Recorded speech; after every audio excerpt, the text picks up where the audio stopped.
The evening was quiet in the Avery household, the kind of quiet that felt almost unnatural. Outside, the late autumn wind carried dry leaves against the porch steps, brushing them with faint whispers. Inside, the living room was bathed in the pale glow of a single lamp, its soft light spreading across a table littered with unopened mail and an old mug of coffee that had long since gone cold. Thomas Avery sat in his worn leather chair, half pretending to read the local paper. The glasses perched on his nose were more for disguise than for vision. His eyes weren't on the words. They were on his daughter, Lena. 17 years old. His pride, his heart, until lately, when things had started to change.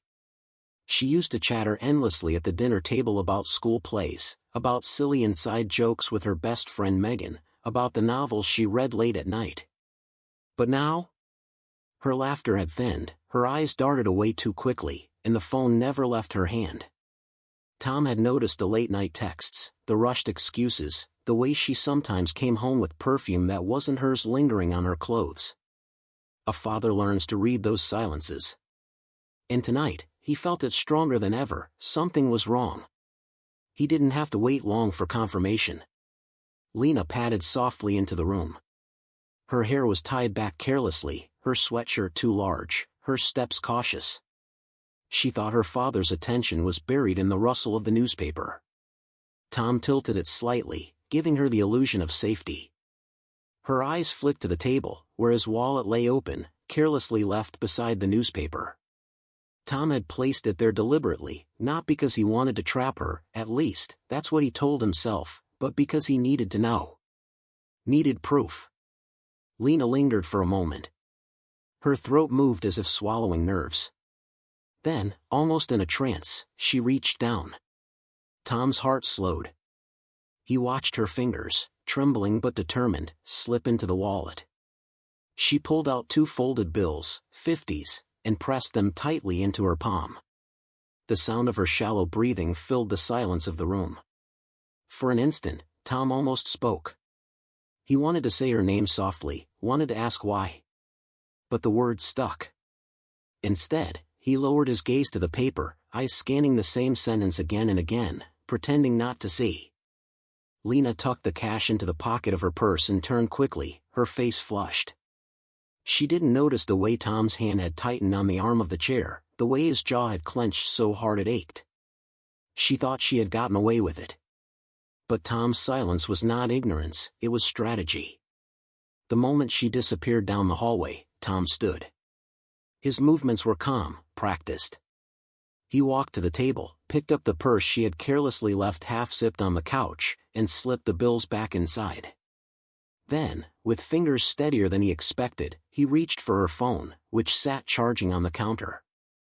The screen lit up with her face, eyes bright, smiling, an older photo, one that felt like another lifetime. He lifted the phone gently, angling it toward her doorway. From the reflection of the hallway mirror, the device unlocked with a soft click.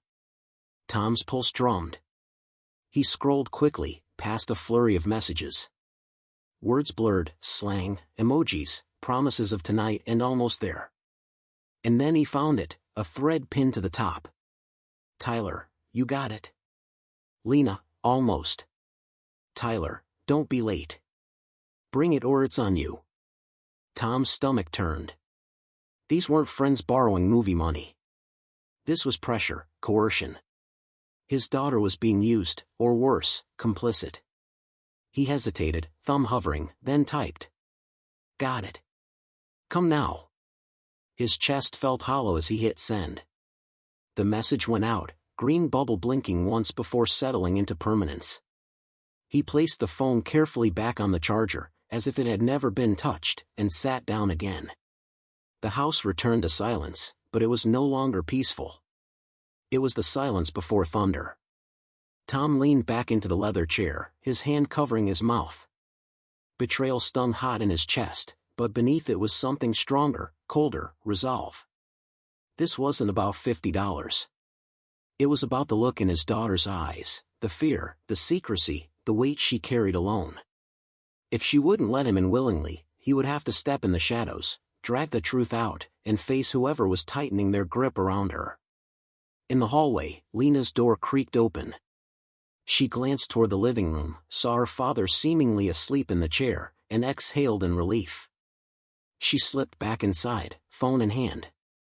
The lock clicked. Tom opened his eyes.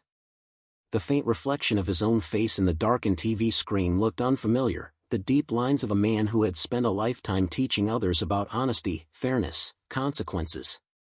A man who now prepared to test those lessons on his own child. 10 minutes later, the sound of footsteps approached. Not Lena's this time. He heard voices outside, low, urgent, too many for a casual visit. A car door slammed, then another. Tom sat very still, his hand resting lightly on the arm of the chair, his breathing steady. The trap was set. And in his gut, he knew, tonight would change everything. The clock on the mantel ticked steadily, its brass hands sliding past the 8. The house was still except for the faint hum of the refrigerator. Tom sat in his chair, posture relaxed, eyes half shut as though he were drifting to sleep. But inside, every sense sharpened. Then it came, the first knock.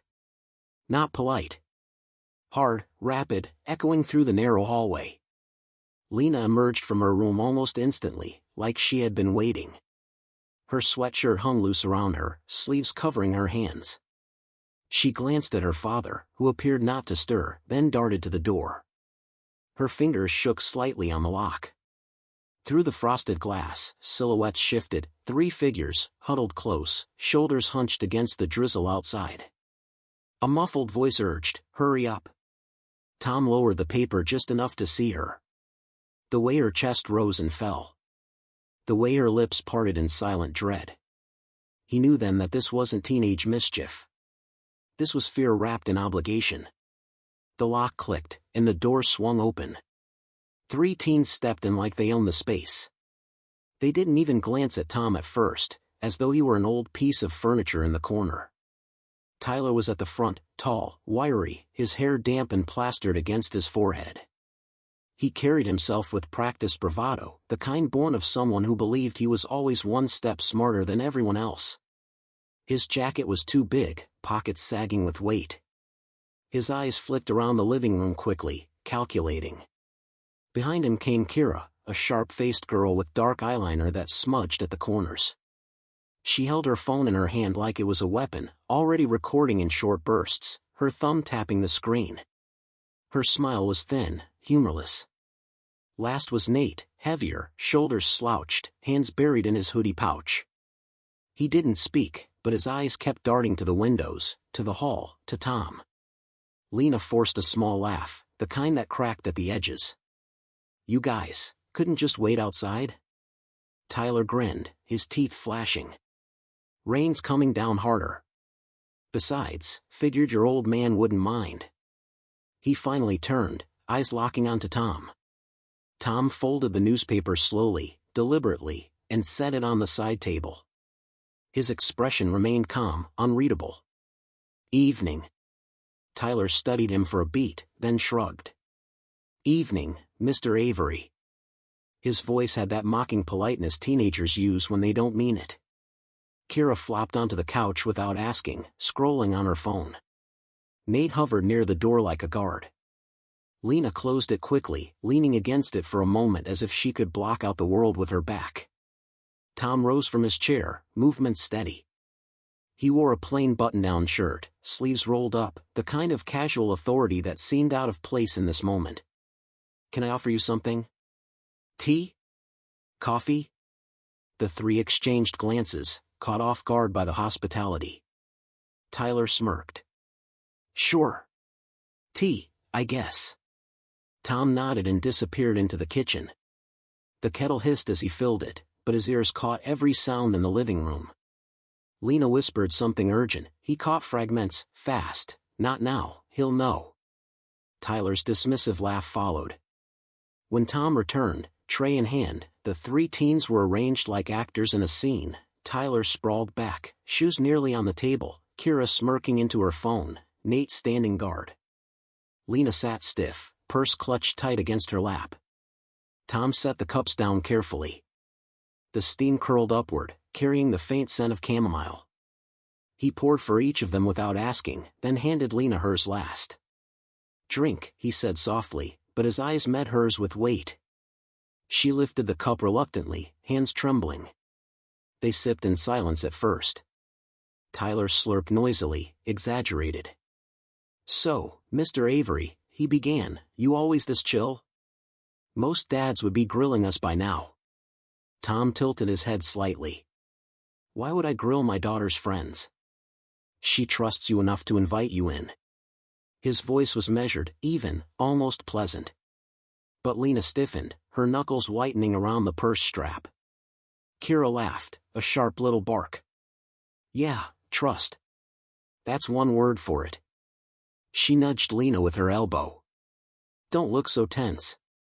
We're all good here." Lena tried to smile, but it faltered. She took another sip of tea, eyes darting to her father, searching for some clue of what he knew, or didn't know. Under the table, Tom shifted his hand. A small Bluetooth tracker, no larger than a coin, pressed against his palm. As he leaned down to adjust his sock, he brushed it lightly against Lena's dangling key ring that hung from her purse zipper. The magnet clicked softly. No one noticed. Tom leaned back in his chair. "So, what brings you all out on a rainy night like this?" Tyler leaned forward, elbows on his knees, smile tight. "Business, sir. Just a little errand. We'll take Lena off your hands for an hour. Then she'll be back, safe and sound." The words carried an edge, a threat disguised in politeness. Tom folded his hands in his lap, calm as stone. "An errand, That sounds important." "It is," Tyler replied quickly. "And private. Family stuff, you know how it is." Kira's phone buzzed. She glanced at the screen, then at Lena. "We don't have long. Let's move." Lena's eyes flickered toward Tom, silently begging him not to ask, not to stop her. Tom gave a small smile, almost fatherly. "Of course. Go on. Don't let me keep you."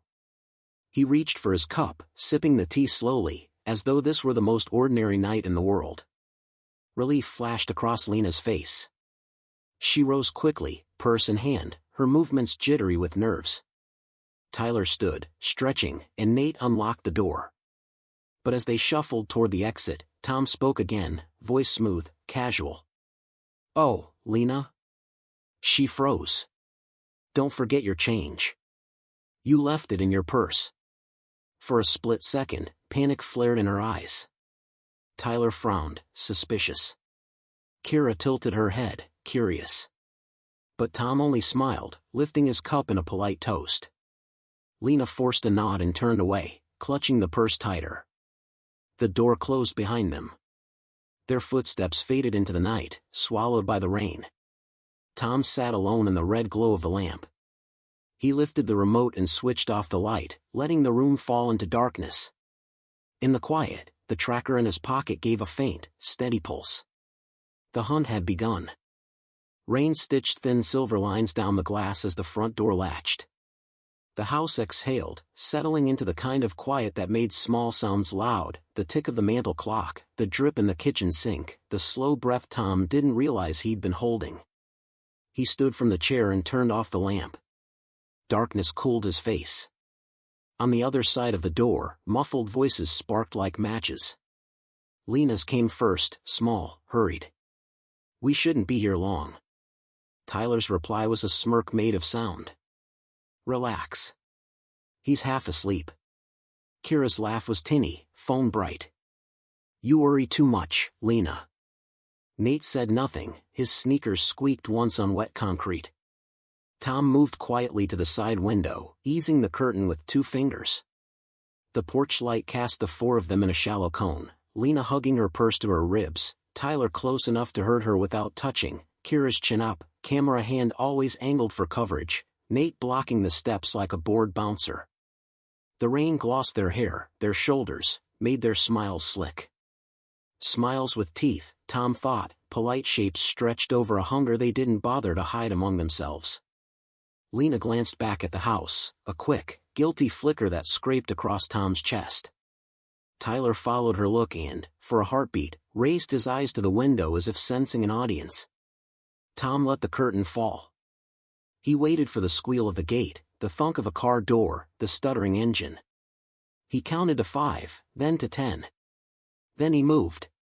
The living room revealed its mess in the dark, the scatter of letters, the abandoned mug, the wallet lying open where he had left it, staged bait turned witness. Tom closed it and slipped it into his back pocket. His hand didn't shake. He crossed to the kitchen, where the ceiling light could be brought up to a red sliver under the cabinets. The glow cut a thin line along the counter, painting the room like a darkroom at work. He opened the junk drawer, though nothing in it was jumped to him, finding the small UV flashlight and the cloth envelope he kept for cash deposits. Habit, not paranoia, had taught him to photograph bills before large payments. He didn't know yet if tonight would require any of that, but he set the items on the counter anyway and looked at them without really seeing. He was listening. In his pocket, the tiny tracker fob gave a shy pulse. Not the phone app yet, not the map, just confirmation. They're moving. He turned toward the hallway, pausing at Lena's door. Her room smelled faintly of citrus detergent and the nail polish she pretended not to wear. On her dresser, the picture of the two of them at the county fair, sun in their eyes, matching paper crowns, smiled at nothing. Tom eased the drawer open and took the spare keys he'd left there when she first started driving, just in case. He closed it softly and left, locking the front door behind him out of muscle memory more than intention. Outside, the rain felt colder than it looked. Across the street, a car idled where the curb met the dark, older sedan, oxidized hood, one headlight clouded. Tom didn't step off the porch. He ducked back in, grabbed his jacket and an old ball cap from the peg, and took the garage entrance instead. His car smelled faintly of oil and coffee. He sat, hands around the wheel, breathing until his thoughts stacked in order. He didn't want to explode. He wanted to know. He started the engine and let the wipers find their rhythm. The tracker app opened with a soft chirp, a blue dot blinking slow in the center, Lena's keys, Lena's purse, Lena's problem moving away from him into rain and night. Cut to the sedan. They piled in with the gracelessness of teenagers. Lena slid into the back seat, purse clamped to her stomach like a life vest. Tyler took the front passenger seat and reclined too far, claiming space he hadn't earned. Kira wedged behind the driver, already filming. Nate drove with both hands, hunched forward, jaw tight. "You were slow," Tyler said, flipping the visor, checking his reflection in the cracked mirror. "He talked to you?" No, Lena's voice frayed. "He was reading." "Old men read," Kira muttered. "They don't notice things." "You sure you got enough?" Tyler twisted a little, putting his eyes on Lena without fully turning, a predatory courtesy. "Because if you waste our time again." "I got it," Lena snapped, too fast, too defensive. The snap surprised even her. She softened it, shrinking. "I got it." Kira's camera caught the tremble that came after. "Say it again," she coaxed, not unkindly, more like a trainer pushing a novice into the ring. "Say you got it." "I have it," Lena said, quieter. "Now can we just go?" Nate checked the mirror. "Street's clear." He pulled from the curb. The wipers squealed, the sedan lurched. "Ty, where to?" "Same place." Tyler's voice went falsely casual. "And tonight we finish it." "Finish what?" Lena asked, then bit the inside of her cheek for having asked. "Don't play dumb," Tyler said, eyes on the wet ribbon of road. "You're not paying for friendship." Kira reached forward and tapped his shoulder. "Don't push her." "Not until we see it." "Until they see it," Nate corrected, eyes still scanning. "Stop talking like people aren't listening." Tyler snorted. "Who?" "The rain?" But he lowered his voice, tipping his chin toward Kira's phone. "You got timestamps rolling, right?" She wiggled the phone. "Always." Lena's fingers found the zipper of her purse. The metal teeth whispered. She thought of the way her father had said change, too brightly, like a joke sewn over something sharp. She pictured his hands, teacher's hands, nicked and steady, setting tea as if he had all the time in the world. A small shiver ran through her. She zipped the purse closed again. She would not open it in this car. Back to Tom. He kept 2 cars between himself and the blue dot. The rain helped. Headlights smeared, reflections turned everything ghostly. He took the same turns they took, delaying an extra block when they idled too long under a stoplight. His mind crawled the recent past, the way Lena had started shutting her door, the broken plate she'd blamed on the cat, the new hoodie with a brand he knew she couldn't afford. Each memory clicked into place not as separate irritations but as steps on a staircase he hadn't wanted to see. At a quiet intersection, the blue dot slowed. Tom pulled over under a dead billboard, killed his lights, and watched the road where it would reappear. He could feel his own pulse in his teeth. Don't be the hammer, he told himself. Be the scale. In the sedan, Tyler rolled his window down an inch, letting rain scent and cold slice the stale air. After tonight, he said, loud enough to fill the small space, we stop being patient. Kira flicked her eyes to Lena, not unkind, almost pitying. Don't make it worse, okay?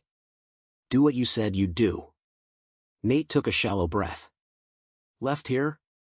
He signaled and didn't wait for an answer. His knuckles were pale against the wheel. Lena stared at the glow of her phone screen, at the message sitting there like a loaded question. Got it. Come now. It was her thread, her number, her father's words. Something slipped under her ribs, not just fear. Something like shame reacting to air. They passed a church, its stained glass black at this hour. Street lights blinked. The sedan's interior light flared as they hit a bump. For a second, they all looked unreal, like actors half-frozen beneath a strobe. The light died, and their faces were their faces again, young and already tired. Tom pulled out when they did, easy and slow. The tracker hummed into a steadier cadence. He didn't know yet where they were leading him, only that each block traded one kind of safety for another, softer one. The neighborhoods changed, porches turned to chain link to low cinder walls tagged with slogans the rain smeared into watercolor. A light ahead turned yellow, the sedan braked late and slipped through. Tom stopped, watching it go, finger hovering over the phone. He could call now. He could turn everything into sirens and explanations and paperwork. He imagined Lena's face under police light, wide, wet, betrayed, and flinched. Not yet. He needed the shape of this, not just the outline. They hit a commercial strip where half the shops were empty and the other half glowed tiredly, pawn, nails, vape. Tom hung back, pulling into the lot of a dark bakery. Across the road, the blue dot paused, then slid into stillness like a skater docking to the edge of a rink.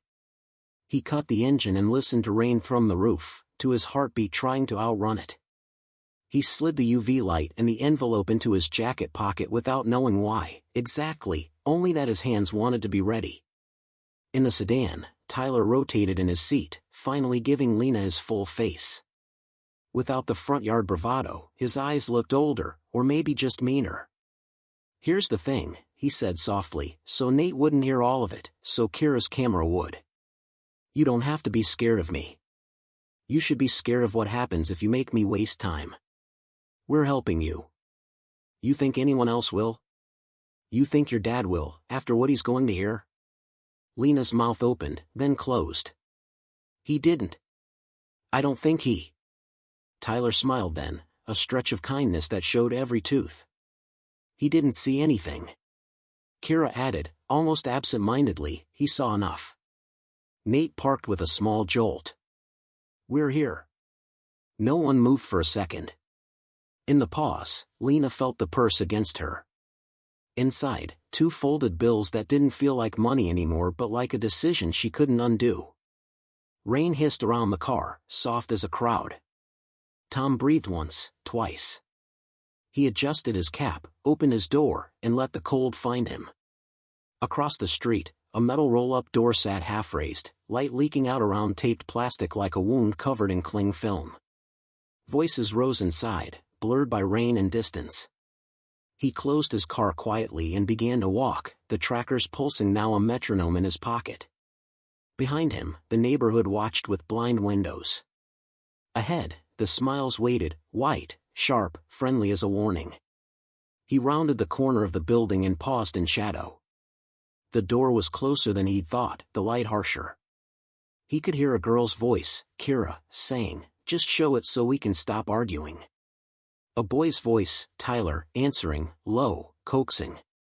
And Lena's, small and breaking, "Please, not like this." Tom set his back against the damp wall and lowered his head, as if in prayer. The rain ticked his shoulders.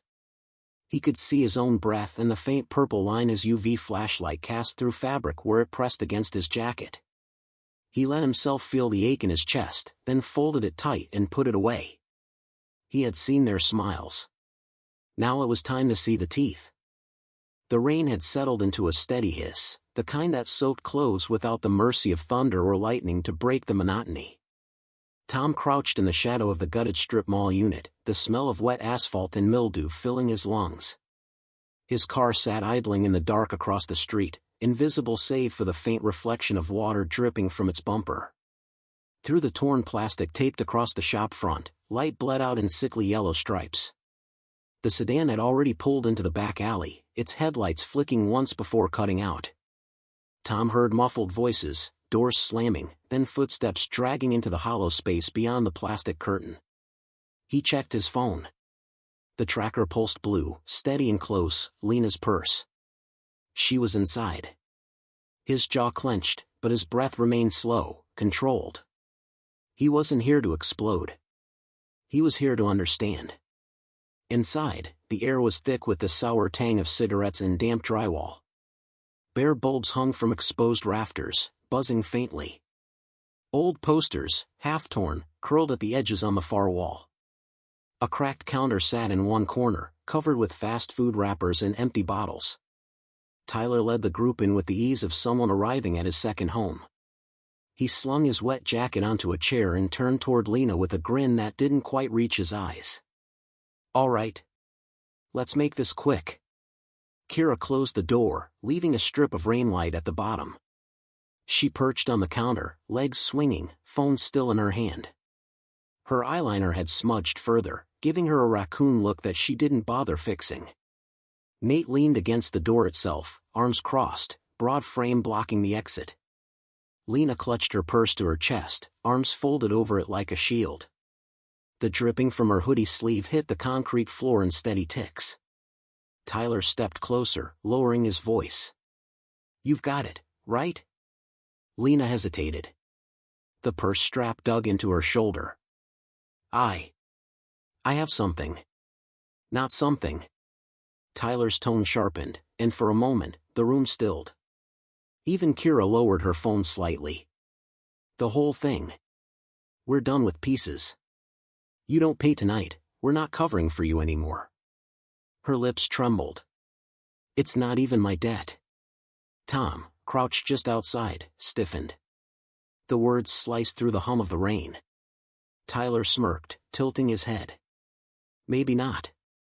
But it's yours now. That's how this works." Kira leaned forward. "Stop dragging it out, Lena. Just hand it over." Lena's hands tightened around the purse. She looked at Nate, but he avoided her gaze.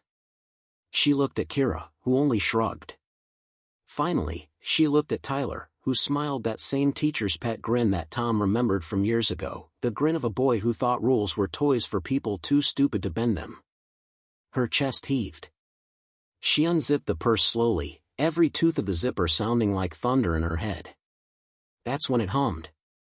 Soft at first, like a fly buzzing in the distance. But Lena felt it through the strap, a faint vibration, rhythmic, pulsing. Her brow furrowed. She reached inside and touched the familiar outline of her keys. Warm. Too warm. Tyler noticed her pause. "What are you waiting for?" "It's nothing," Lena whispered, zipping it back up with shaky hands. "I'll give it to you later." "No later." Tyler stepped forward and snatched the purse from her grip. She gasped, lunging to grab it back, but he held it high, shaking it. "What's in here, huh? Money? Or more excuses?" Kira hopped off the counter, phone recording again. "Go on. Show us." Lena's voice cracked. "Please, don't." But Tyler had already unzipped it, pulling out the folded bills. He waved them in the air triumphantly.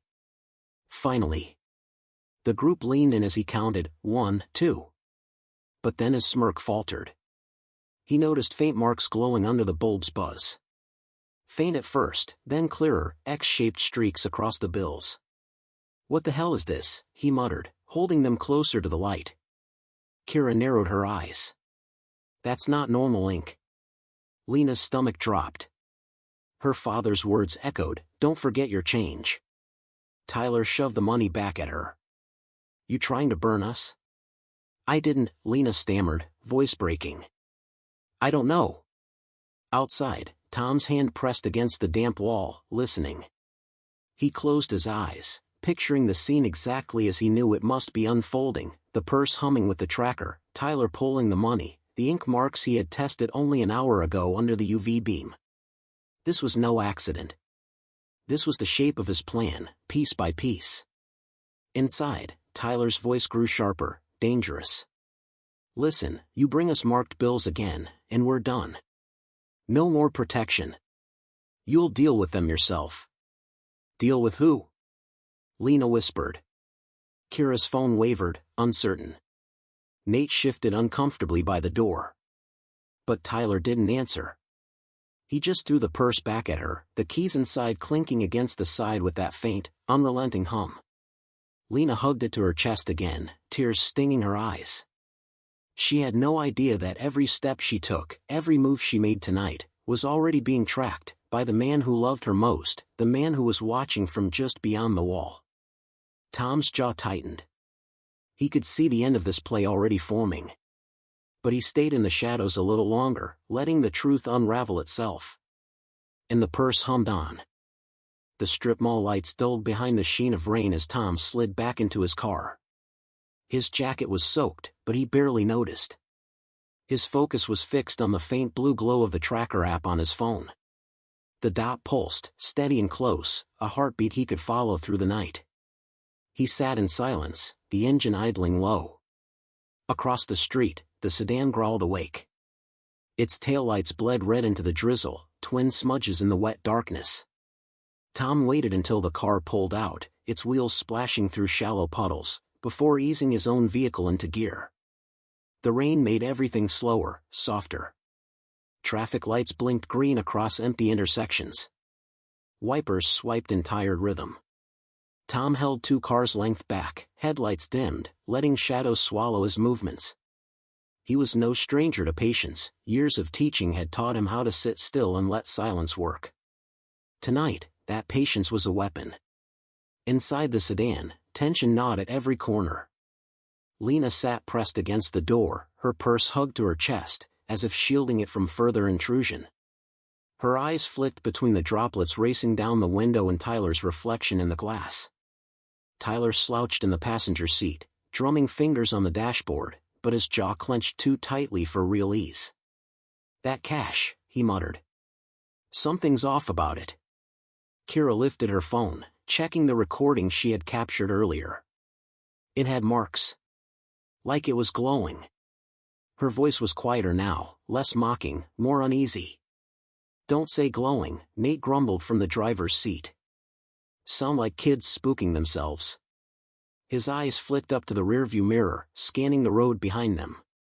Lena followed his gaze. The street stretched into darkness, only the faint haze of headlights distant in the rain. But she felt it too, like someone was watching. Tyler twisted in his seat suddenly, leaning toward her. "What did you do, Lena?" Her chest tightened. "I didn't do anything." "Then why did those bills look like that?" "I don't know." Her voice cracked, raw with fear. I just grabbed them. That's it." Tyler's smirk returned, thinner this time. "Maybe your old man isn't as dumb as he looks." The words cut deeper than she wanted to admit. She pressed her forehead against the cold window, shutting her eyes. Behind them, Tom kept his grip steady on the wheel. The red taillights ahead swerved around puddles, little sprays of water sparking in the headlights. He let the tracker guide him, every pulse anchoring him to Lena's presence. His mind replayed the scraps of conversation he had caught, the tone of Tyler's voice, the edge in Kira's laughter, Lena's small, breaking words. They weren't just manipulating her for cash. This was deeper, crueler. They were tightening a noose around her, and she didn't even see it yet. But Tom saw. And he would not let it close. The rain thickened, hammering against the windshield. He flicked the wipers higher, eyes never leaving the road. The sedan slowed at an intersection, blinker clicking lazily before turning down a narrower street. Tom followed, easing back another 100 feet. This neighborhood was different, fewer streetlights, more shadows. Boarded-up storefronts leaned against each other like tired drunks. Graffiti blurred under the wet paint of the night. The sedan's brake lights flared again, then dimmed as it rolled to a stop in front of another shuttered building. Tom pulled over half a block behind, cutting his engine. He let the rain mask the silence, leaning forward to watch. The kids piled out quickly. Tyler was first, adjusting his hood, eyes darting. Kira followed, phone still in hand. Nate locked the car with a beat that seemed too loud for the deserted street. Lena lingered last, clutching her purse as though it might anchor her against the tide of what waited ahead. They disappeared into the building's side door, the heavy metal panel groaning shut behind them. Tom checked his phone. The blue dot blinked from inside. Inside the building, the air was heavier than before. This place was larger, emptier, with concrete floors that echoed every step.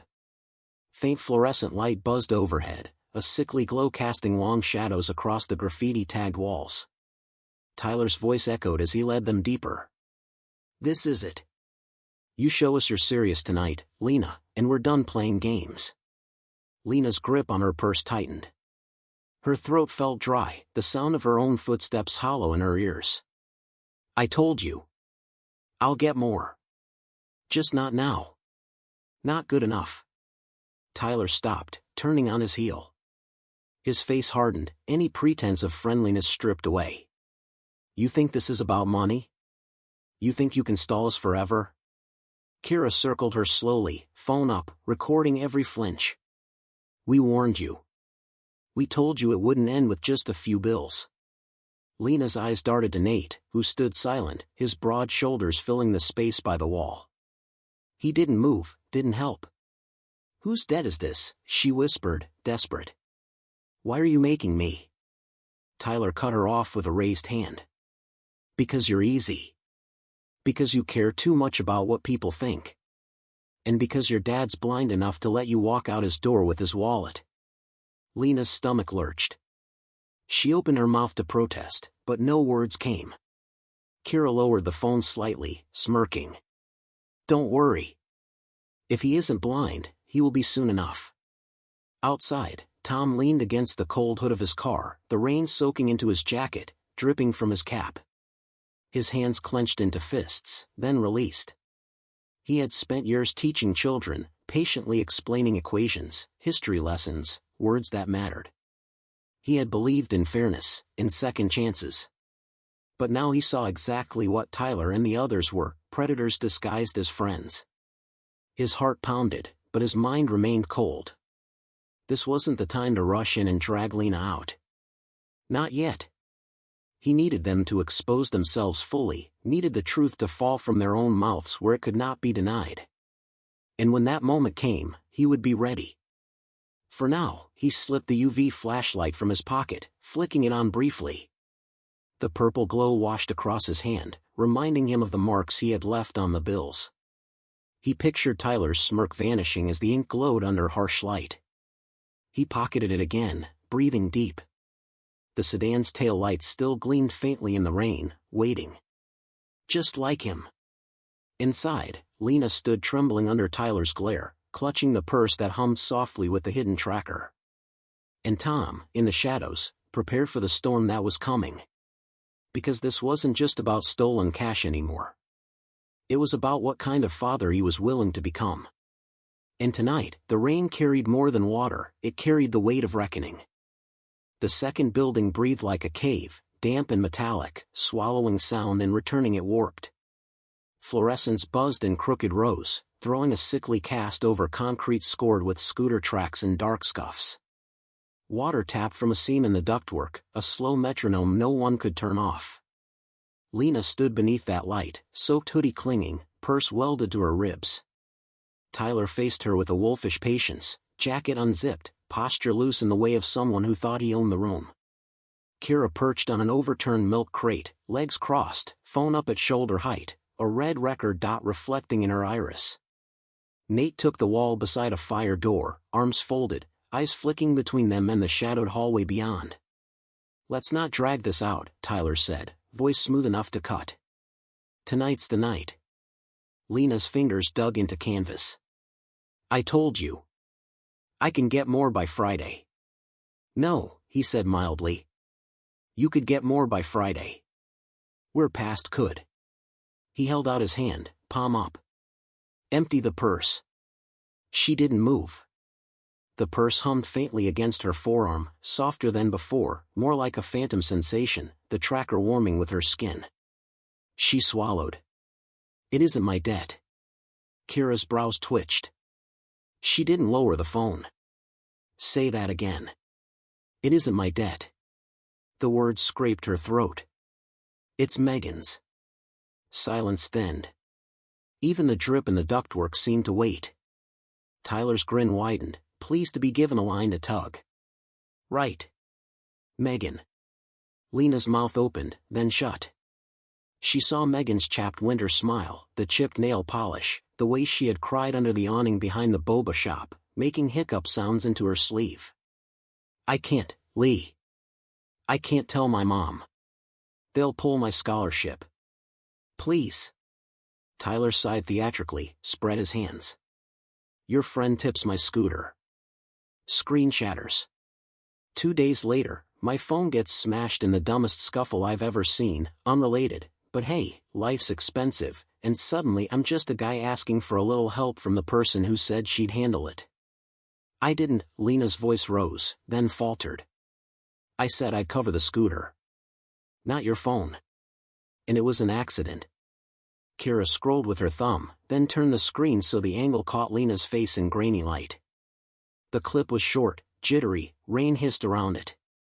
Megan sobbed out of frame. Lena's voice, young and urgent, stopped yelling at her.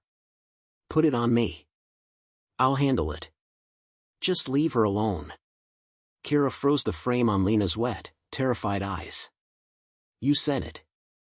"I was trying to help her," Lena whispered. "Congratulations," Tyler said gently. "You did. You helped her by promising me. That's how responsibility works." Nate shifted. His sneakers squeaked on concrete. "Maybe we chalked the phone." "That wasn't her." Tyler didn't look at him. "The phone is non-negotiable." "It's not fair," Lena said, heat finding the edges of her fear. "You inflated it. Every time I scraped something together, you added another fee. Late fee. Covering you fee. Time fee." Kira tilted her head. "Time's valuable." "Mine is too," Lena shot back. She breathed once, twice. "It started at 400. Now it's what, 8? That's not real." Tyler's smile didn't change, but his eyes cooled. "A real number is the one you don't have, which brings us to the part where we stop pretending this is a group project." He tapped the purse with 2 fingers. "Open it. Let's see how serious you are." Her thumb found the zipper pull installed. The metal was cold. She thought of her father's voice earlier, light on the surface, heavy underneath. "Don't forget your change. You left it in your purse." Not a joke. A message. She eased the zipper back 3 teeth and stopped. Outside, 20 paces and a wall away, Tom pressed his ear to a scene where drywall met a sliver of plastic that hadn't been properly stapled. He didn't need the hole to be big, only enough to turn the room into a radio. Moisture smeared his knuckles. He closed his eyes and pictured the room, Lena under bad light, Tyler orbiting like a patient hawk, Kira hunting angles, Nate pretending to be a door. He set his phone to record and slid it into his cap brim. He didn't trust himself to watch through a gap. If he saw Tyler lay a finger on her, Patience would die. He would become the hammer. He couldn't become the hammer yet. Inside, Tyler made a small, disappointed sound. Stalling again. Cute. He nodded at Kira without looking. How do we cure stalling? Kira adjusted her grip on the phone. By making the problem larger than she can hold alone. Exactly. Tyler's gaze softened in counterfeit sympathy. Did you tell your dad? About how you've been taking care of everyone else's mess? Lena flinched. No. Of course not. You're the good one. He leaned in a fraction. He teach you that? That it's on you to fix things quietly? Because I remember something about him and knives and lockers and me sitting home for a week while my rep got trashed.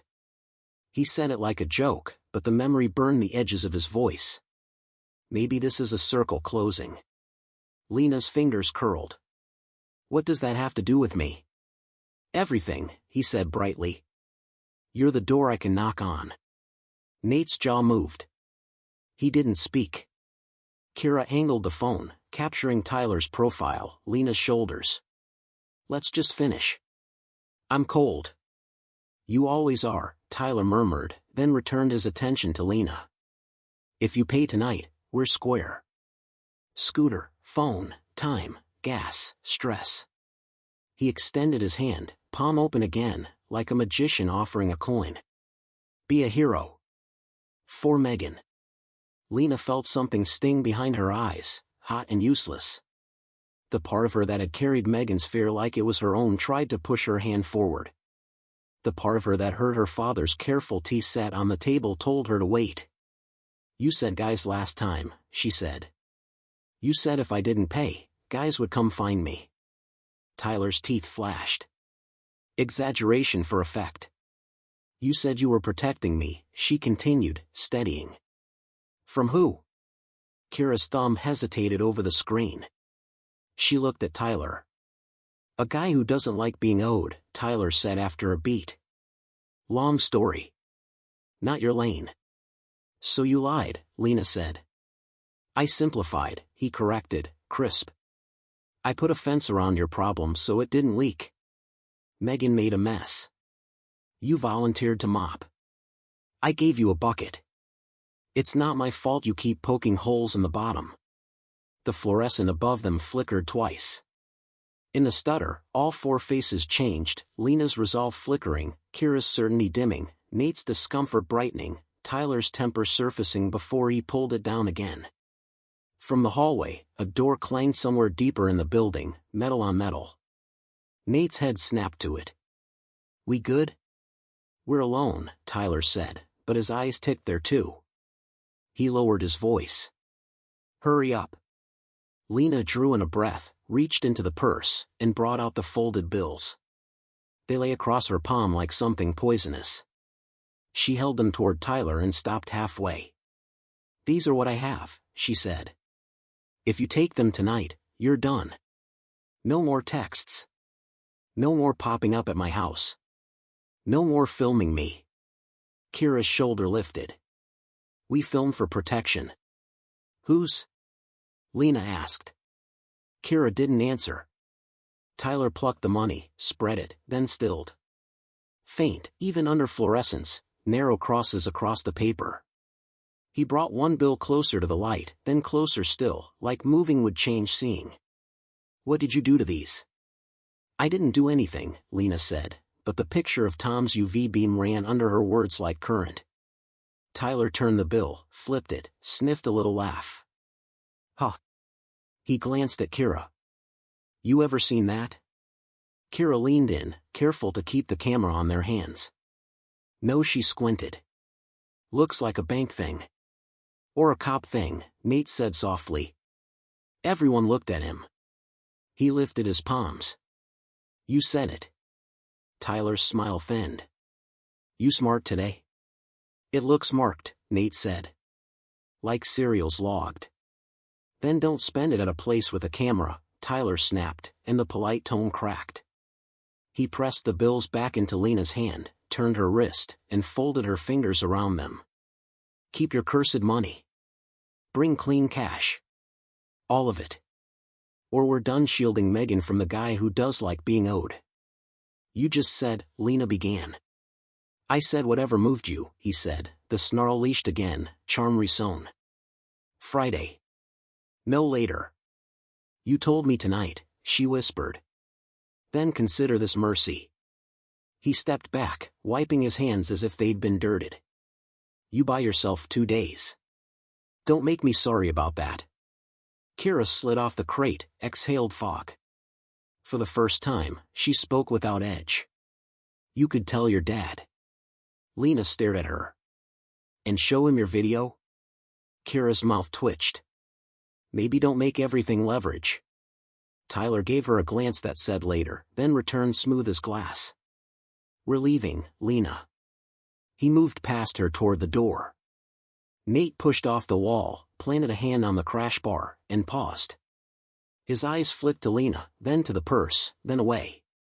You good? She nodded automatically. Yes. It didn't convince anyone. In the seam of plastic, Tom's hand flattened. He could feel his pulse where the building's breath found him.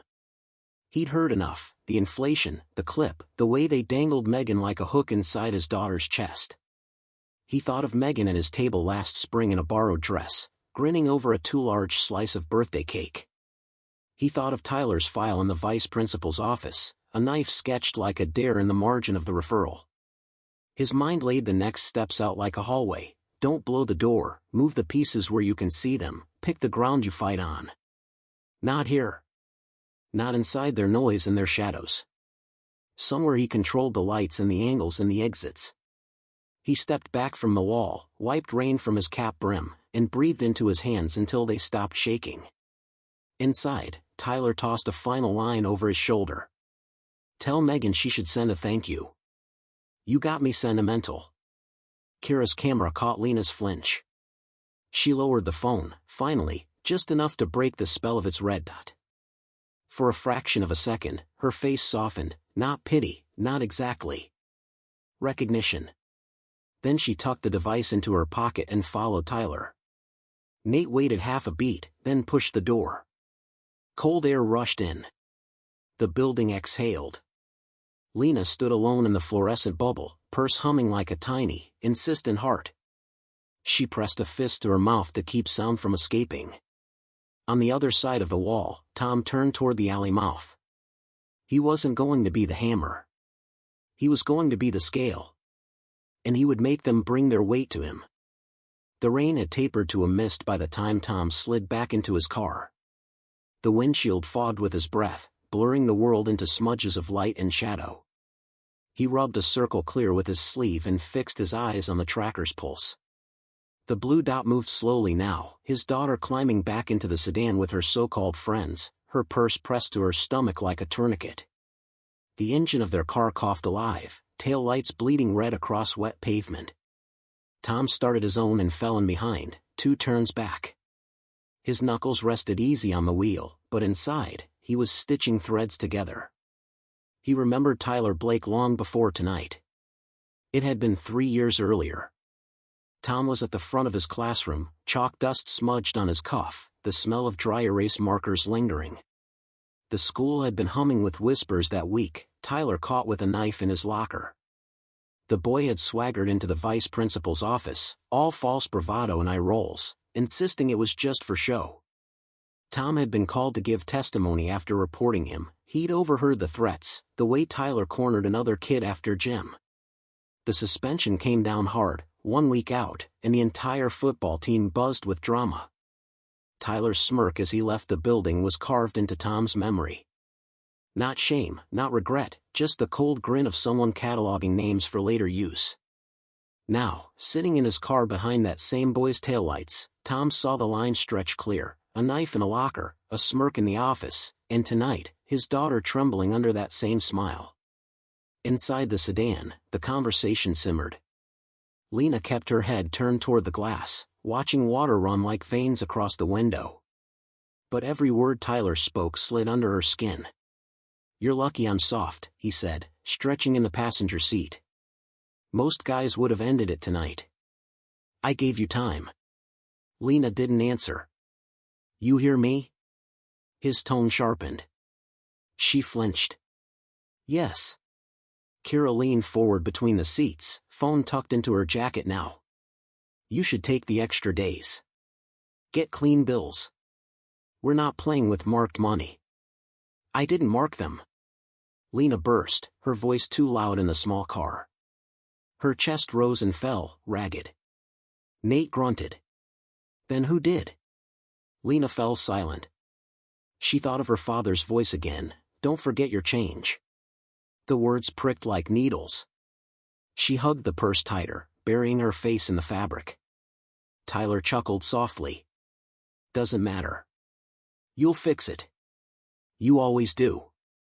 Tom followed from a block back, letting his headlights ghost behind other cars. His phone buzzed every few seconds with the tracker's pulse. But his mind wasn't on the screen, it was on the way Tyler spoke to Lena, twisting her words into promises she never made. He thought of the times she'd come home late these past months, cheeks flushed, excuses too thin. He thought of the small gaps in his wallet he had chalked up to carelessness.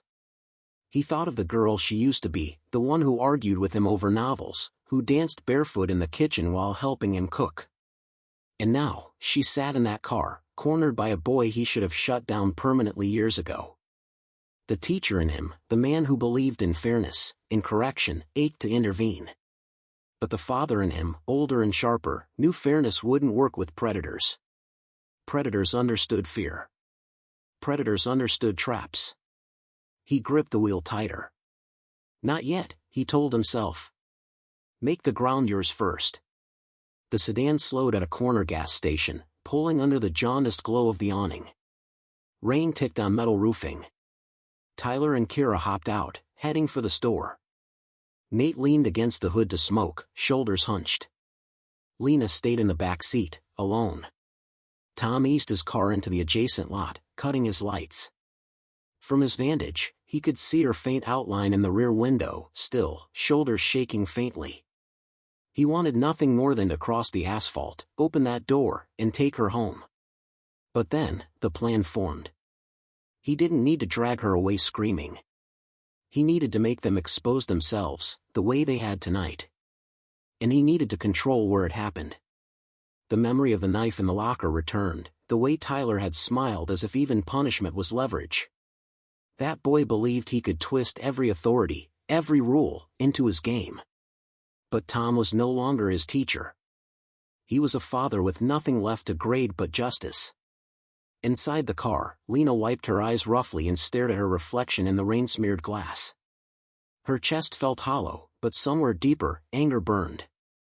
She replayed Kira's words, "You could tell your dad." She pictured his calm face earlier, the way he poured tea without trembling. Did he already know? Did he suspect? Her stomach knotted with dread and something like hope. When Tyler and Kira returned with energy drinks and a pack of gum, the car lurched forward again, taillights smearing red across the wet road. Tom followed, silent, headlights dim. The rain softened, but the storm was only beginning. Because tonight wasn't about debts or scooters or phones. It was about a memory, a teacher's memory, finally finding its reckoning. And Tom knew exactly where he would make that reckoning land. The drive home felt like a slow drip of poison. Tom's car trailed 2 turns behind the sedan, the blue tracker pulsed steady on his phone. Each flash was a reminder, Lena was still with them, still caught in Tyler's orbit. The rain had thinned to mist, the world blurred under damped streetlights. Tom's hands were loose on the wheel, but his jaw locked tight. He wasn't thinking of arrest or lectures anymore. He was thinking of terrain, where he wanted this to end, where he could set the pieces just so. And that meant home. The sedan pulled onto a street, tires hissing on wet pavement. Tom slowed, let them arrive first, then coasted into his driveway 30 seconds later as though he had simply returned from an errand. He killed the engine, pocketed the UV flashlight and envelope, and walked to his porch with deliberate calm. The front door opened. Lena stepped in first, purse clutched like a life vest. Tyler followed with lazy arrogance, shedding his damp hoodie onto the banister. Kira slid her phone into her back pocket but kept her eyes sharp, scanning every corner. Nate lingered at the door, broad frame blocking the way out, just as he had in the warehouse. The house's silence deepened as the door shut behind them. The air smelled faintly of coffee and rain. Tom's voice carried from the kitchen, calm as stone. "Back already?" They froze. Tyler smirked first, recovering fastest. "Yeah. Figured we'd hang here a minute." Lena said it's cool.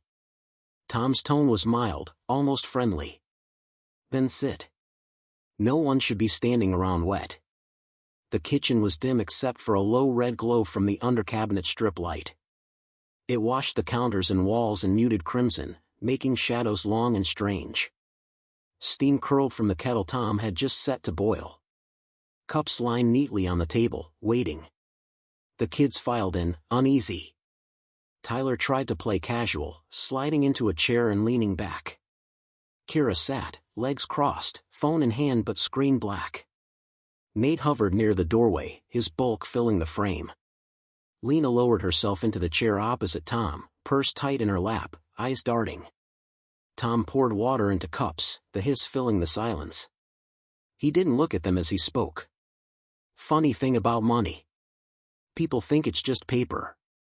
But sometimes, paper tells stories." Tyler chuckled, feigning ease. "You a philosopher, Mr. Avery?" Tom finally looked up, meeting his gaze. "No. A teacher.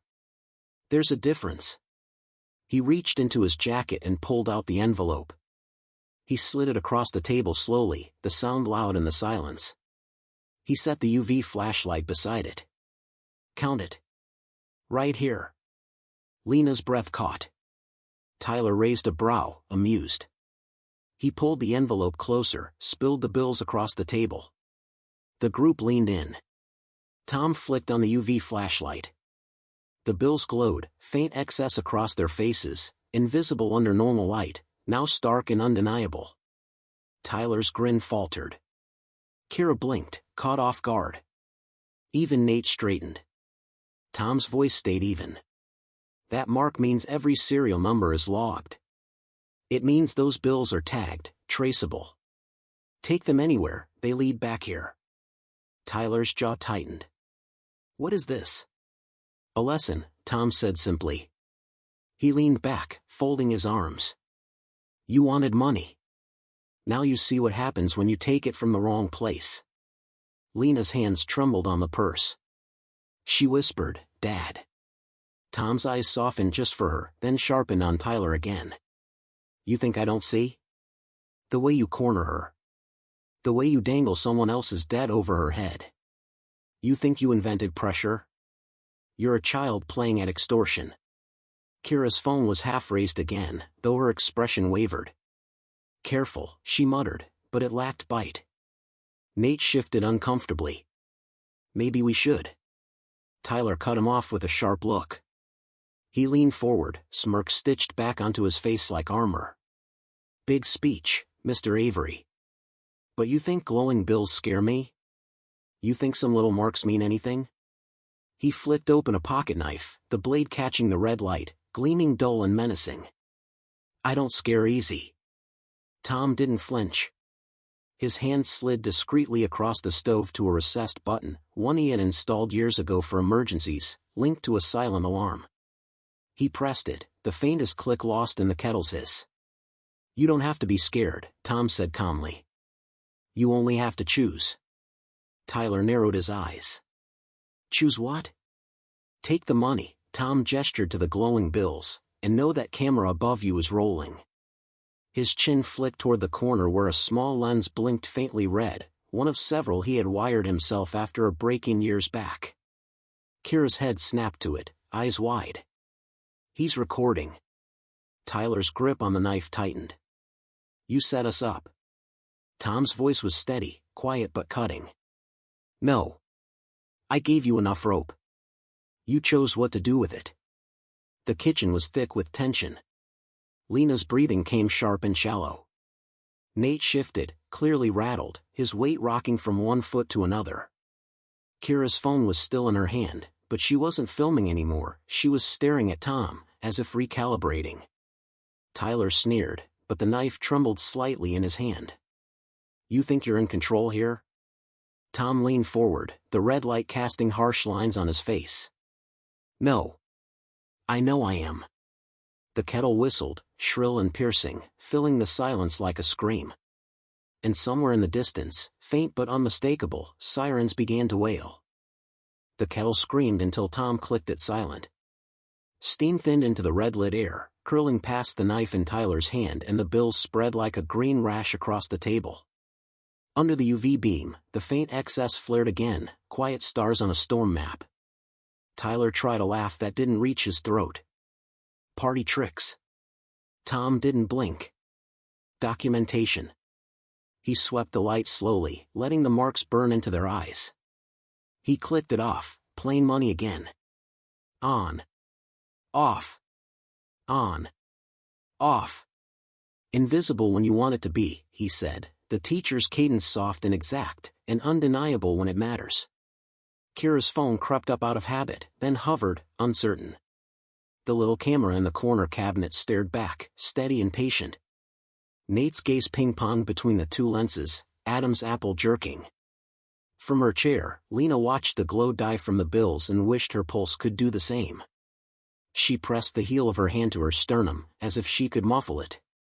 She didn't understand all of what her father had set up, but she understood the feeling in the room, the moment a bluff meets something harder than itself. Distant sirens combed the neighborhood. Not close yet, near enough to make time sound different. Tyler flipped the knife into his palm and set the tip on a bill, lightly, as if pinning a moth. So what? You gonna call the cops because a girl borrowed lunch money? Tom's eyes flicked to the blade, then back. A girl didn't borrow anything. 3 teenagers showed up at my house to collect on a debt that isn't hers. Kira bristled. We didn't threaten her. Tom nodded at the knife. You brought punctuation. Nate shifted. We're just talking, man. We are, Tom agreed. He tapped the envelope with a knuckle. The sound was small and surgical. And while we do, you make choices with consequences. He slid a notepad across the table, plain, spiral-bound, edges frayed from years of grocery lists and grades. On the top sheet, today's date. Beneath it, a column of serial numbers, neat and deliberate, each line ending with a tiny X, photographed in daylight, logged, sealed, he said, almost gentle. The UVA ink makes the marks visible, the photographs make them permanent, the camera makes context. Kira's mouth opened, then closed. You can't make you do anything, Tom finished, still calm. Correct. You can walk out that door. Leave the bills on the table. Tell yourselves you chose better. What if we take them, Tyler said, smile tightening, and tell you to mind your own business? Then you'll leave with evidence in your pocket, Tom said. And the next starlight that happens to be unkind to Ultraviolet will ask a question you won't like. Or you'll spend them in cash shadows, and you'll still have this. He tilted his chin at the cabinet camera, the red pinprick that never blinked, showing what you took and when. Either way, the story tells itself. The siren's growl swelled and dipped, farther than a minute ago, closer than a dream. Lena's fingers tightened around the purse strap until a seam creaked. Tyler's eyes slivered. You think you're the only one who records? He flicked his chin at Kira. We've got our own story. Kira lifted the phone, but it wasn't steadier than before. You're baiting kids, Mr. Avery. Tom's voice softened, not because he was afraid but because he was tired. I'm protecting my daughter from people who learn too early how to turn kindness into leverage. He let the sentence rest. He didn't need to say Tyler's name for everyone to hear it. Silence bruised the room. The red strip light made all their faces look older. Tyler made a decision, sudden and decisive. He pushed back his chair so the legs squealed against tile, knife flashing up as if he could cut the air itself and change its composition. In the same motion, he scooped 2 bills with the blades flat and slid them toward himself, daring. "Tyler," Nate warned, low. Tyler didn't look at him. He watched Tom instead, heat behind the grin. "What now, teacher? You call? You beg? You act like this is chess, but it's not. It's pavement and rain and who looks away first." Tom didn't reach for the phone. He didn't look at the knife. He looked at Tyler's wrist, the tendon jumping, the tremor that wasn't from cold. He looked at the boy he remembered standing outside the vice principal's office months ago, jaw set the same way, careening toward the same cliff labeled control. In the chair beside him, Lena couldn't hold still. "Tyler, stop, please." Kira's eyes flicked to the cabinet lens again, then to the hallway. "We should go." "Yeah," Nate said, already 2 steps out of the scene in his mind. "This is bad ground." "Bad ground," Tyler echoed, almost amused. "It's his kitchen." Tom folded his hands and tipped his head a fraction, the same tiny nod he used to give when a student finally named the thing that needed naming. "Exactly." He clicked the UV on again. This time he didn't shine it on the money. He washed the light over the corner above the cabinet where the tiny camera sat, over the peel of paint by the door, over the scuffed floor where wet shoe prints ghosted patterns. X's appeared on more than bills, a faint mark on the bottom edge of Lena's purse where his pen had brushed, a tidy X on the underside of the envelope flap, a larger X, chalk thin, on the tile just in front of the chair where Tyler's sneakers left damp crescents.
The patrol car's blue wash swept across the curtains in rhythmic strokes, painting the living room in alternating shadows. Tires hissed to a stop outside. For a moment, the house seemed to hold its breath, every joint of timber and seam of drywall listening. Tom stood at the threshold of the kitchen, hands still resting against the cool frame, eyes locked on the front door. Behind him, Lena sat stiff at the table, her purse in her lap like a wounded bird. The envelope with the glowing bills lay beside her untouched, the faint X marks invisible now that the UV light was off. The night wasn't finished. Not yet. Outside, the squeak of radios, the crunch of boots on wet gravel. A flashlight beam cut across the window, brief and curious, then vanished. The knock came sharp and official, 3 raps, nothing like Tyler's hungry pounding earlier. "Mr. Avery?" "Police." Lena flinched. "Dad." "Stay seated," Tom said softly. His tone was neither harsh nor gentle. Just absolute. He opened the door a fraction, rain scent slipping in. 2 officers stood there, rain jackets glistening, one younger, one older. The older spoke, voice practiced. Silent alarm triggered. "Dispatch sent us to check." Tom's face was calm, unreadable. "False alarm."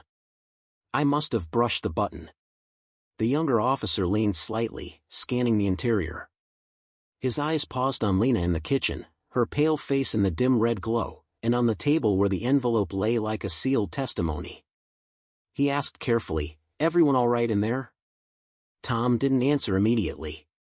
He thought of Tyler's knife quivering in the table, the smirk that had cracked only when the bills glowed. He thought of Lena's voice breaking under the weight of debts that weren't hers. He stepped back, opening the door fully. "Why don't you come in and see for yourself?" The officers entered, water dripping from their jackets onto the hardwood. Lena straightened, her shoulders tight. The older officer gave her a father's glance, the kind that checked for bruises without asking. Tom gestured to the table. "We had visitors tonight. They left in a hurry."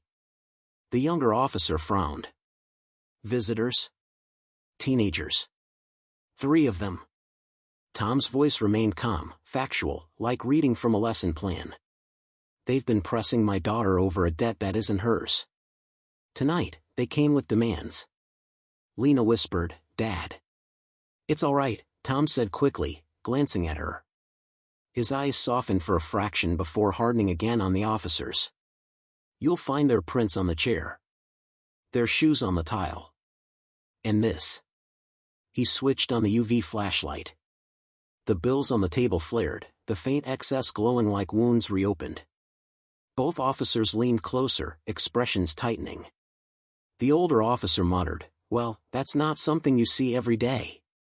Tom switched it off. The money fell back into mundanity. "I logged the serials. There's footage too." His chin tilted toward the cabinet camera. "You'll see the knife as well." At the mention of the knife, Lena's hand went instinctively to the small puncture in the wood, tracing it as though it were a scar on skin. The younger officer exhaled. "Names?" Tom's jaw ticked once. "Tyler Blake. Kira Holt. Nate Dawson." The older officer scribbled quickly.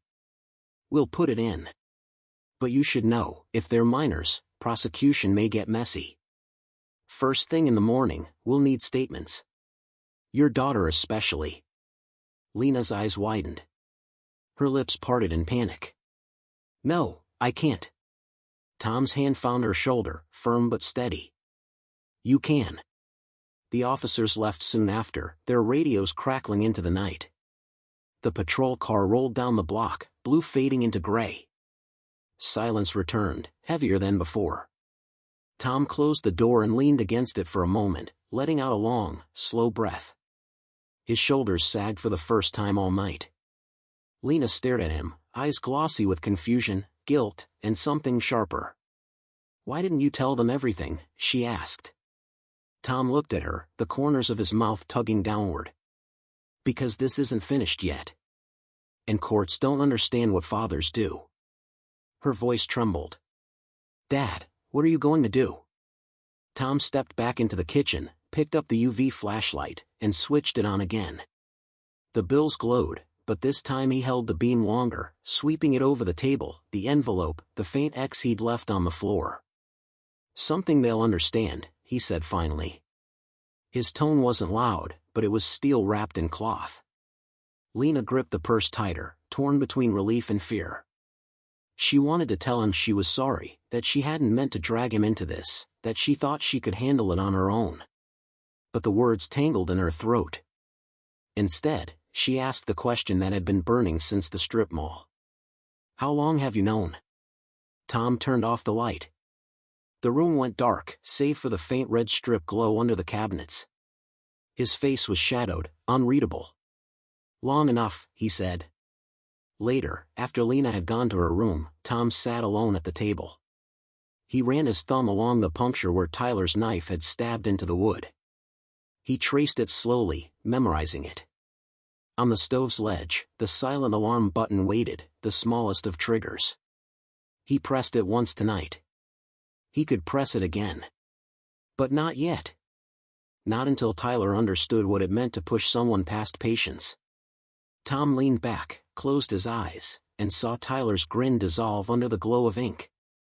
The trap had sprung, but the prey was still at large. And Tom Avery wasn't done tightening the jaws. Flashlight. Everything sat in its place, like evidence in a classroom demonstration. He wasn't ready to pack it away. He waited. And, as he knew she would, Lena came down.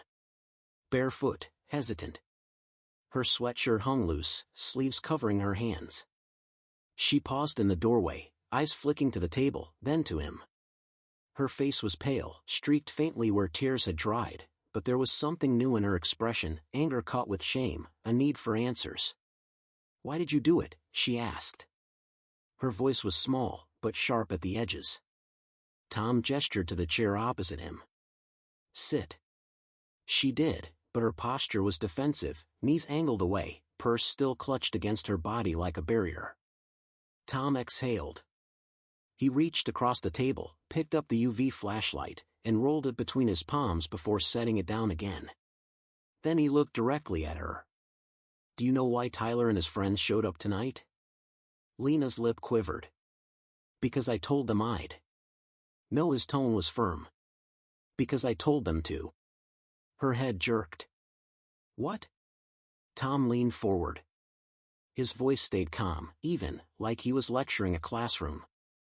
"When you took money from my wallet, you thought I didn't notice. But I saw you. And I put it back in your purse. Then I unlocked your phone with your reflection from the hall mirror." Lena's breath caught. "I read the messages. I saw the pressure. I saw Tyler's name. And I replied, from your phone, got it. Come now." Lena's eyes widened, horror flooding her face. You brought them here?" "I needed to see them," Tom said. "I needed them to show me who they were, not just who you thought they were. You would never have told me otherwise. You would have carried this until it buried you." Her voice cracked. "You tricked me. I protected you." The words landed like stone. Lena shook her head, tears welling again. "No, you set me up. You used me."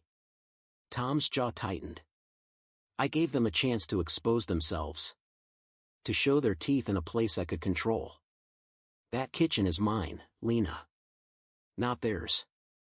I wasn't going to chase them in the dark. I was going to bring the dark here." She stared at him, breathing hard, torn between fury and disbelief. "Do you even hear yourself? You don't sound like my dad.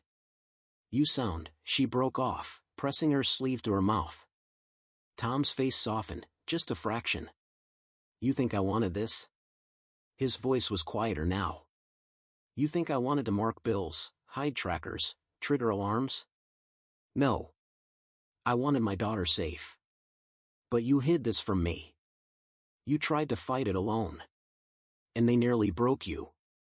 Lena swallowed hard. "It wasn't my debt." "I know." Tom's eyes darkened. "It was Megan's." Her head snapped up. "How?" I heard them. Outside the strip mall.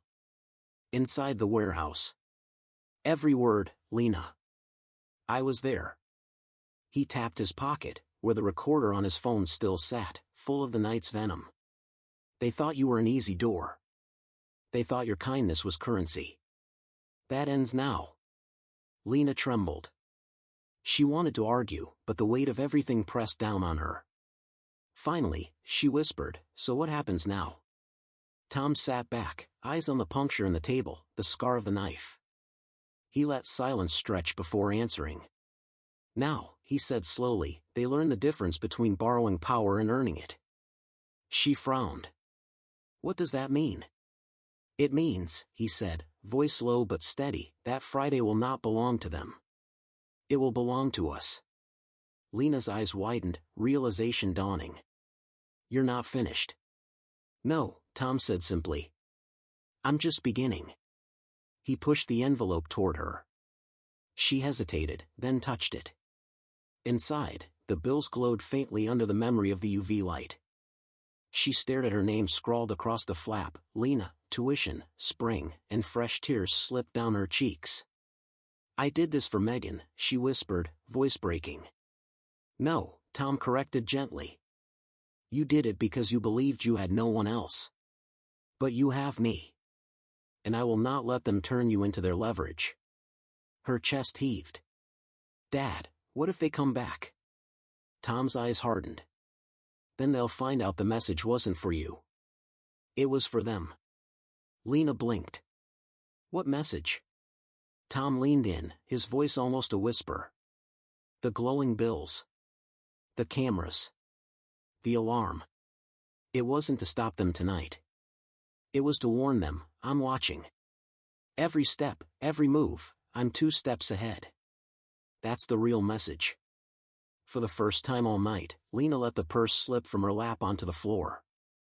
She covered her face with her hands, shoulders shaking, not just from fear, but from release, from the knowledge that she wasn't carrying the burden alone anymore. Tom reached across the table, not with authority this time, but with quiet gentleness. He set his hand on hers, steady, grounding. "We finish this together," he said. "No more secrets." Lena lowered her hands, tears streaking her cheeks, and gave the smallest nod. Upstairs, the house groaned softly with the settling of wood. Outside, the night was still. But both of them knew it was the quiet before the next storm. And when Friday came, Tom Avery would make sure the storm broke on his terms. Tyler laughed, a burst, too bright.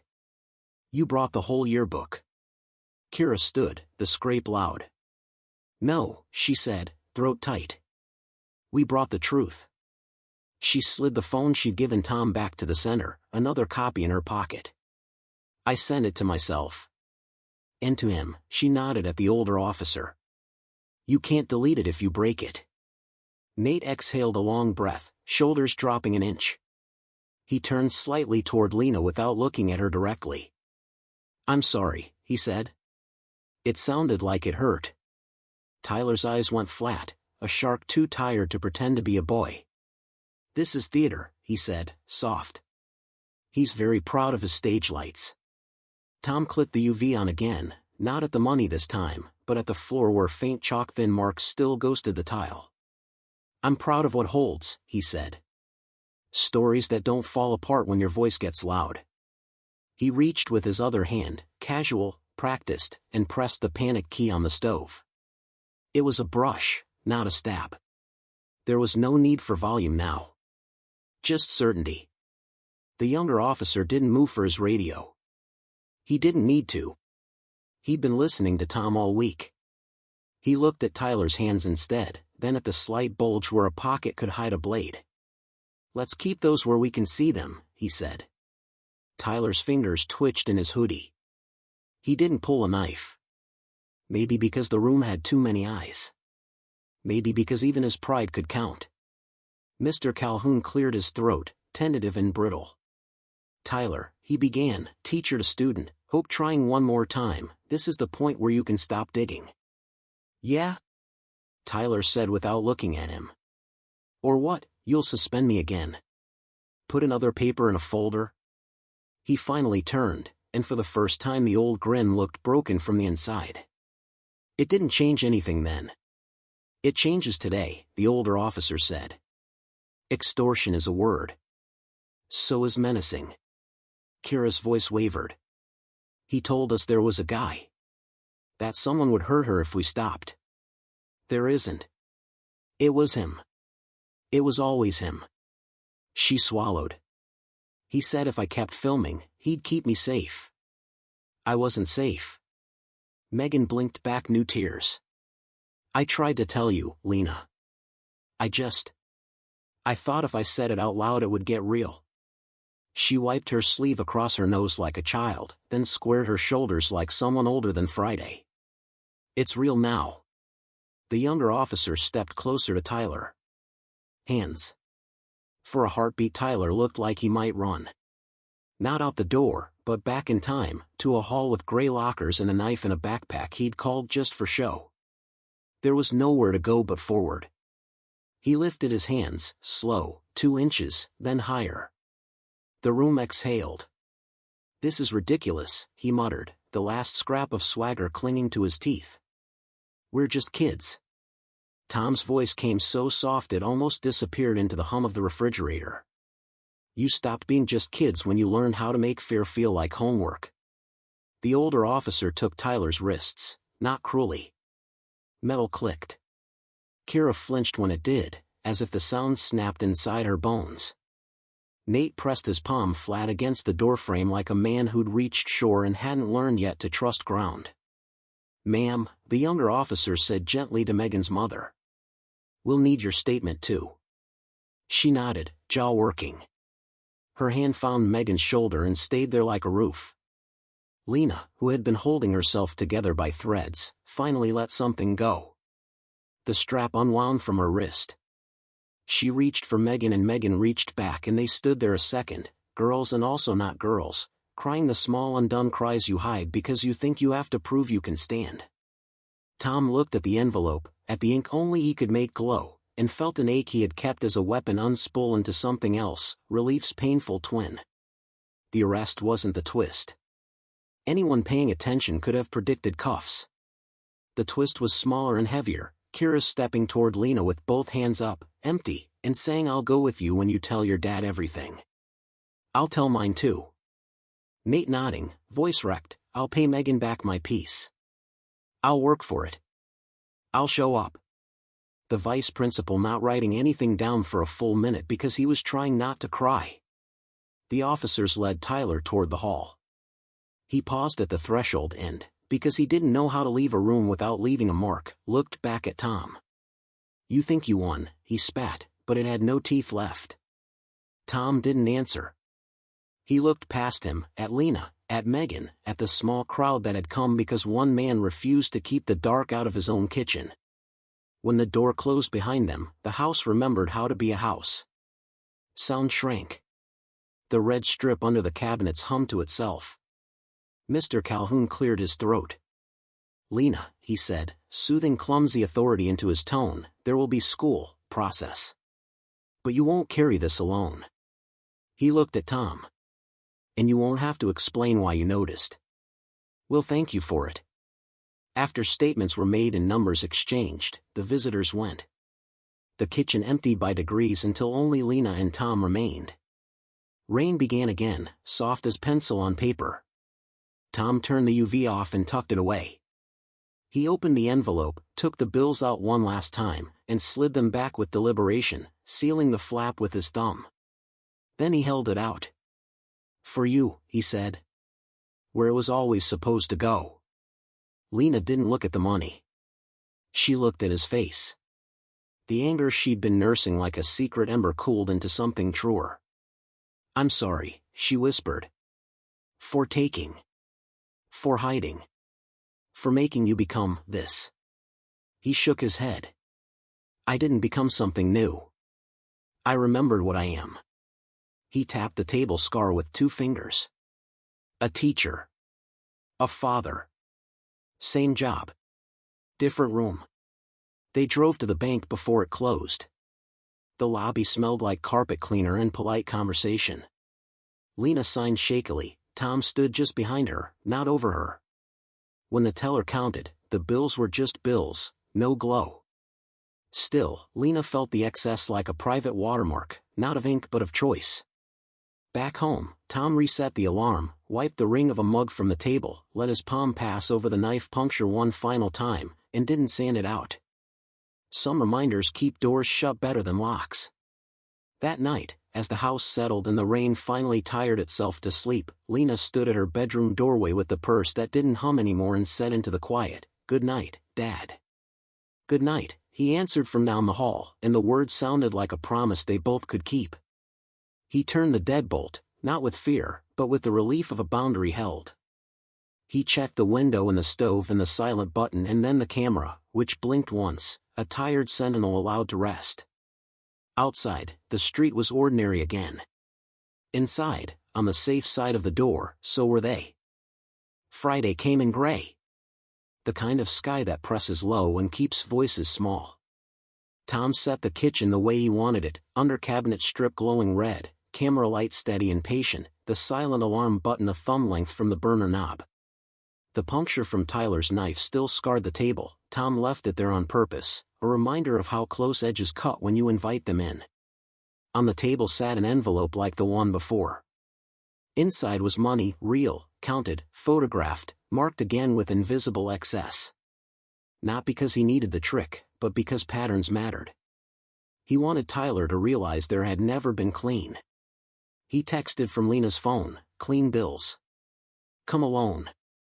10 minutes. He didn't expect alone. He expected Tyler. He also sent 2 other messages from his own phone, not as bait but as lifelines he should have thrown earlier. One to Kira, "I have footage of the knife. If you come early and tell the truth, you're a witness, not a shield." One to Nate, "The door is open if you want out."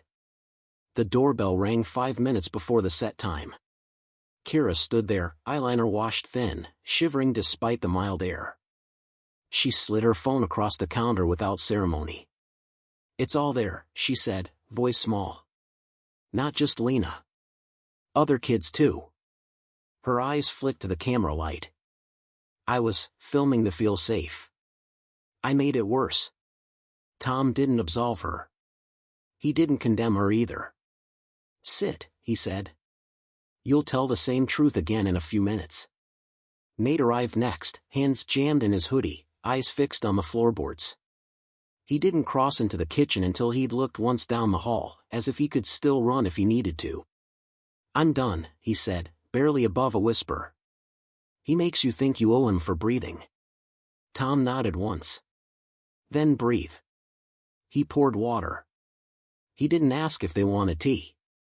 The final ring came on time, 2 quick chimes, too confident to be a stranger. Tyler stepped in with his old swagger polished to a shine, damp hair combed into place, mouth already curled like he'd heard a joke you wouldn't get. He clocked Kira and Nate, checked their distance from the door, then let his gaze fall to the table. "Where's my clean?" he asked, already grinning at the word. Lena was there too now, pale but standing, purse strap wound twice around her hand like a tourniquet. She hadn't slept much since the sirens. She stood at her father's shoulder without touching him. Tom pulled the envelope forward and rested the UV flashlight beside it. "Count it here." Tyler took the envelope like he was taking a bow. He thumbed the edges of the bills, fanning them with a magician's flourish. He didn't sit. He wanted height. "Smell like money," he drawled. "Not like glue this time." Tom clicked the UV on. The room tilted into purple.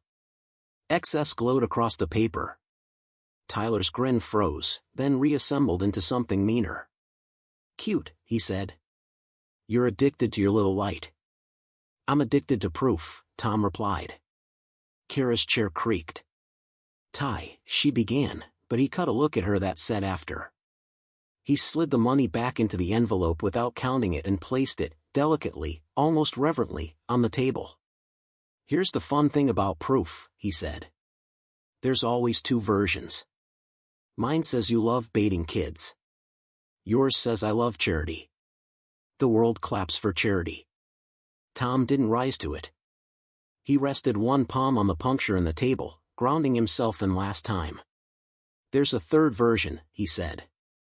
"It's the one that happens when people who were scared stop being useful to you." Silence stretched.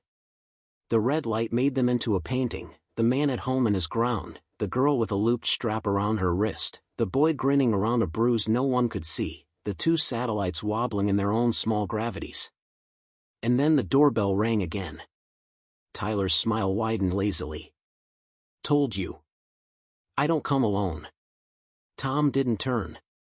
He kept his eyes on Tyler's, steady as oak. "Neither do I." He nodded toward the hall. Lena went, knees loose from adrenaline and too little sleep, and opened the door. Two officers stood there, not blue-washed this time, no siren, just sober faces under plain coats. Between them, smaller, was Megan, eyes red, jaw set. Behind her, a woman with the same eyes and a mouth that had learned not to ask twice, her mother. The vice principal, Mr. Calhoun, had come as well at Tom's request, wearing a tie too broad for a Friday, mouth thin with resolve and regret. The kitchen's temperature changed. Megan looked at Lena first, then at Tyler, and for a second all the air in the house seemed to leave through the crack in the door. "I told," she said, voice wobbling but clear. "I told everything." The older officer nodded to Tom as if to say, "We'll keep it clean." The younger one took in the envelope, the UV flashlight, the camera light's patient eye. He unclipped a pen. "Let's get the order of things right," he said. "Nobody talk over anyone else."